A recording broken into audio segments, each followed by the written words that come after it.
Ipapakita ko lang sa inyo itong Sanji Grid Tie 1000 watts 45-90 VOC, no? Ipapakita ko sa inyo itong net metering, no?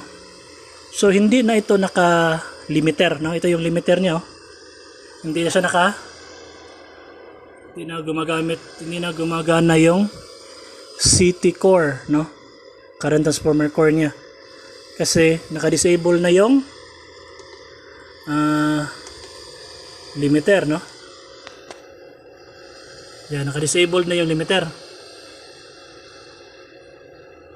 So wala nang limiter ito. So ngayon, papakita ko sa inyo yung net metering, kung ano mangyari nito pag net metering. So ito, at saka yan, itong grid tie na to, at saka itong grid tie na to, is meron siyang measuring device. Ito siya, no? Yung niya, coil or core niya, yung current transformer niya, no? Para ma-measure silang dalawa. So ito, tsaka yan, ang total measurement nila is ito. Okay? Yan, 798. So ang sa rec meter or sa net metering is ito, 719.77 kilowatts. So 0.77 doon, kilowatts dito is 0.79. So or 770 watts doon, dito is 797 watts. So ang mas accurate talaga is 'yon kasi rec meter 'yan. No, ito naman grade nakalagay doon sa nila, manual nila is grade 1 lang ito. Nakalagay naman talaga grade 1 daw siya. Ito din grade 1, no. Grade 1 to, no. Balikan natin ito. 0.77 dito naman is almost 800 na siya ngayon. Okay? So ito ang measuring nito, ang coil nito is nasa main talaga, main. Ito naman, ito 'yun. Ang mini-measure niya is ito at saka yan, no. Okay? Nandiyan. Ito ang measuring niya, ang measuring coil niya or CT core current transformer, nasa main. Nandito. Nandiyan. Yan, oh. Nandito. Ito 'yon. Main talaga kasi main talaga 'to, tingnan mo. Oh. Yan, main talaga yan, papuntang poste yan. So main talaga yan, main. Okay? Ito naman, bidirectional meter. So hiking ang brand nito, hiking. DDS 238-4. Okay? So huwag kang magtataka na 50 lang yan kasi nasa manual 50/60. So pwede sa Pilipinas, no? So pwede yan sa Pilipinas. So ngayon nakalagay siya sa power or tinatawag natin na energy. Okay? Kung ibalik natin siya sa basihan talaga niya, ito ang tinatawag natin na total power. Total power yan. Total power na yung arrow niya is to the left, oh. Arrow to the left. Ibig sabihin, ang arrow nito nga to the left, ibig sabihin yan is exported na kami. Ibig sabihin, wala nang import. So yung import, yun ang bill nyo sa kurente. Ito. Yan ang import. Yan. So yung import, yun ang bill, yan ang binabayaran nyo. Ang export is sa atin yan. Ito export ito. Sa atin yan, ibig sabihin, meron tayong production, ibig sabihin gumagawa tayo ng kuryente. Yan, oh. Nakalagay yun, negative, oh. Nakalagay siya negative. Okay? So ibabalik ko siya sa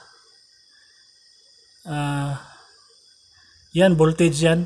Ito. Kasi ito yung talagang power na kung nag-i-export ako, yan ang lalabas, oh. 696 watts, okay? Dito naman is almost 700, okay? So magpapatakbo ako ng water pump. Ito. Water pump, okay? Kung ano mangyari nito, kung magpatakbo ko ng water pump, ano ang mangyari sa grid tie na walang limiter? Wala nang limiter kasi naka-net metering na, eh. Patakbuhin ko, ha. Tingnan mo kung ano mangyari, ha. Ito ba, ito or ito. So Yan, no? Yan ang, dito talaga ang mayroong deduction, no? Kasi exported yan, no? Papatayin ko. Okay. So, yun ang main, no? So, ang mangyari sa grid tie na ito ng Sanji is walang mangyari kasi naka-off ang limiter, no? Off ang limiter niya. So, ulitin ko, ha. Yan, no? So, ito lang ang may deduction. So, imbis na ito, ha, imbis na 700 ang ano namin, ang export namin, kung merong load ang bahay na malaki, halimbawa, ayan, ang load ng bahay is water pump, ang export namin is naging 300 na lang. Okay? So, papatayin ko. So, ganyan na mangyari sa Sanji, no? Sanji grid tie kung naka net metering ka na, ibig sabihin wala ka ng limiter. No? So, ang maganda is, ang pinakamaganda nitong net metering is wala kang wala kang import kasi meron kang production na grid tie. So, yung export is parang bonus na rin pala yan. Parang ano ba? Parang sumusobra ka na ba? Sumusobra yung kuryente mo. Tulad nito, sumusobra kami ng 700. Bonus na yan. Basta ang importante talaga yung import. Kasi yun ang binabayaran natin sa electric meter, yung import. Papakita ko sa iyo, ha. Yung itong Sanji, itong hiking ito. Itong hiking, meron yang import export. No, andito. Okay.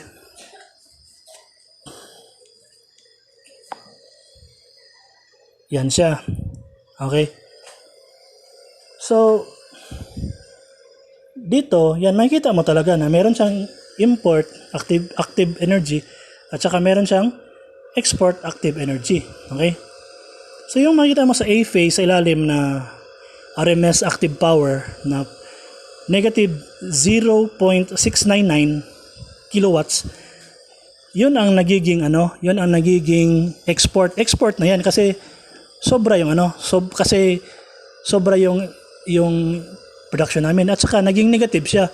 Pero kung maging positive yan, ibig sabihin niya na import, di ba? Yan is export, yan is negative siya, so exported.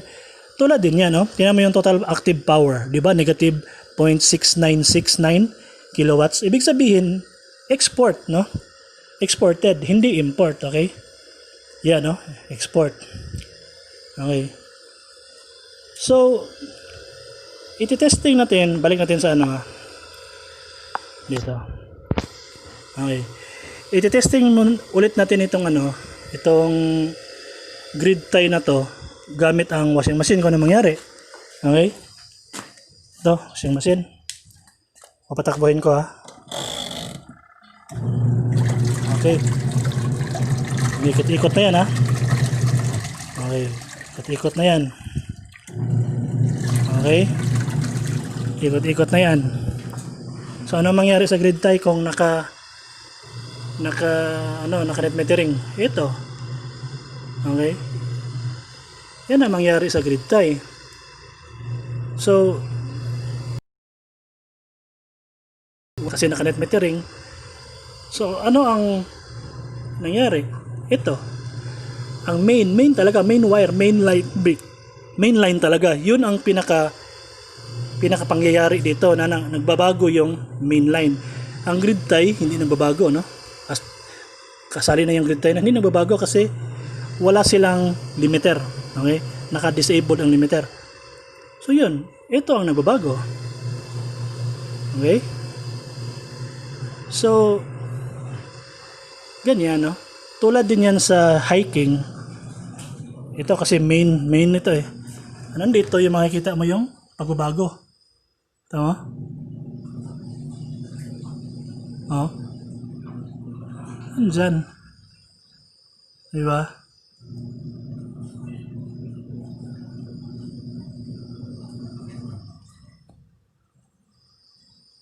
Okay?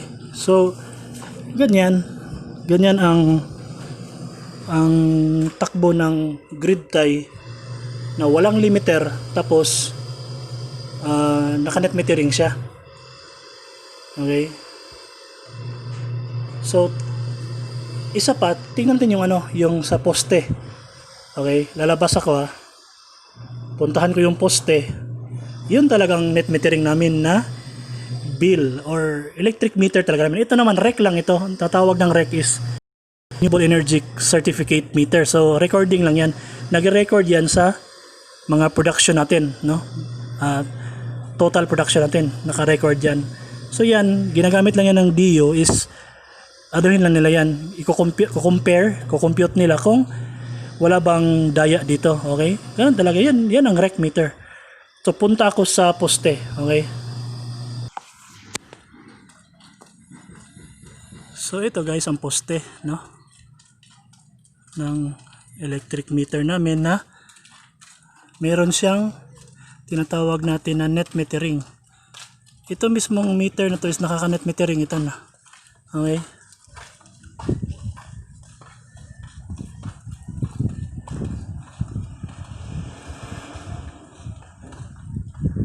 Okay, so yan, import yan, import 0.10,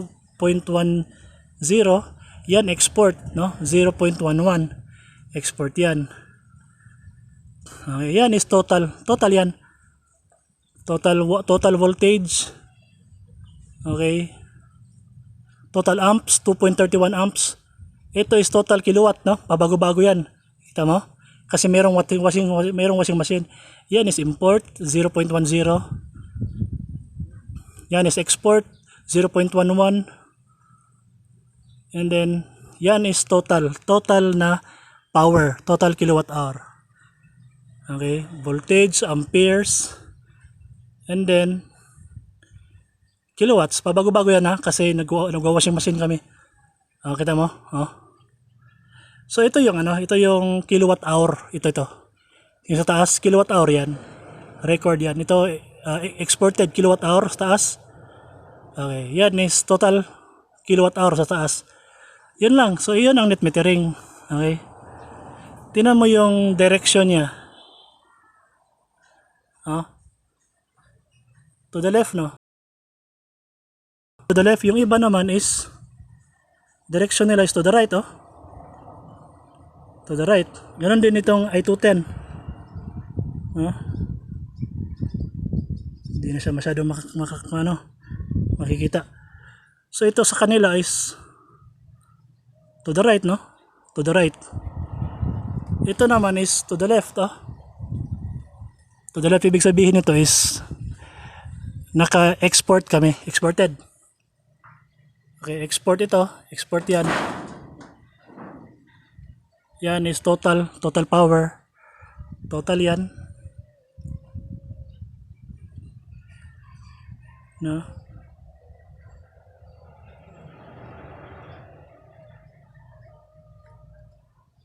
Yan is import.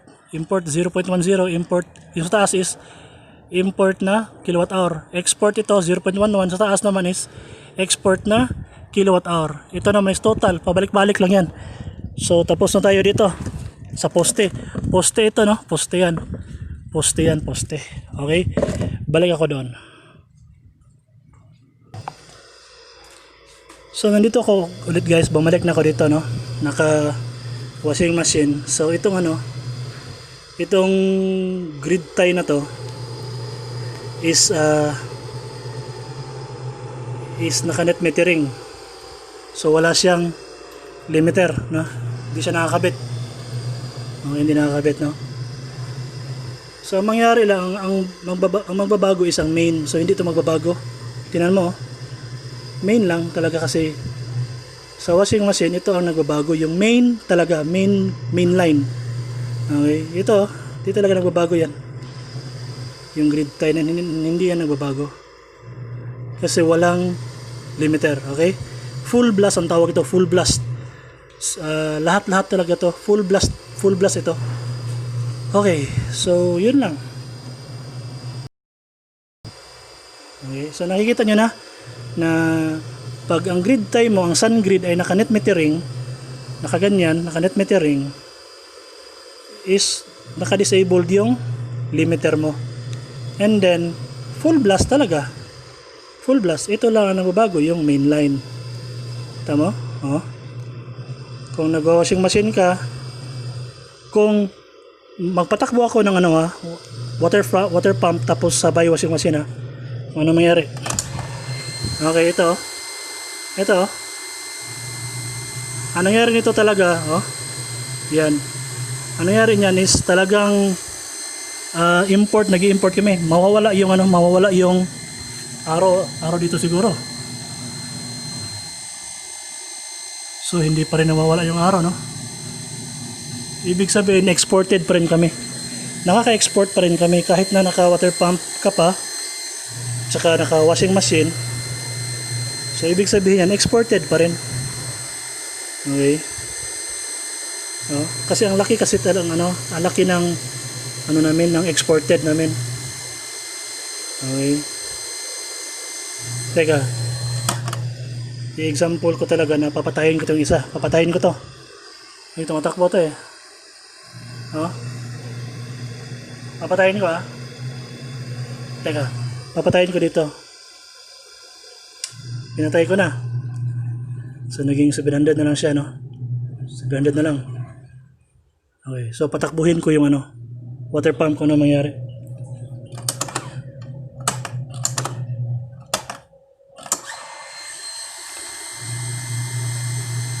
So yun, no? 28 na lang, oh. 34 watts. So napuno na. Automatically namamatay yan. Kasi puno na. So patakbuhin ko ulit ito.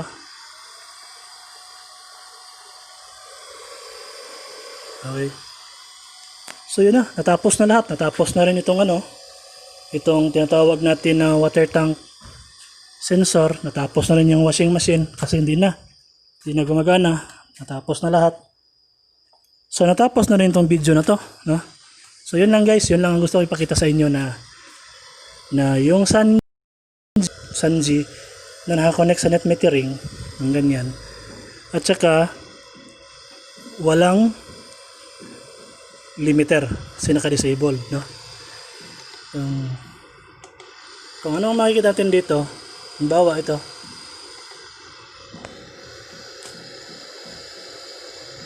Okay.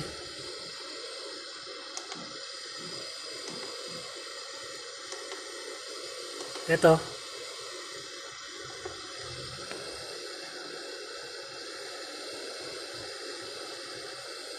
Okay. Tapos ito. Ito. Oras ito. Okay. So yun lang lahat. Okay. So ito is exported ito. Okay. So yun lang guys. Salamat at yun lang. Wala na ko ibang masabi. Yun lang. Thanks.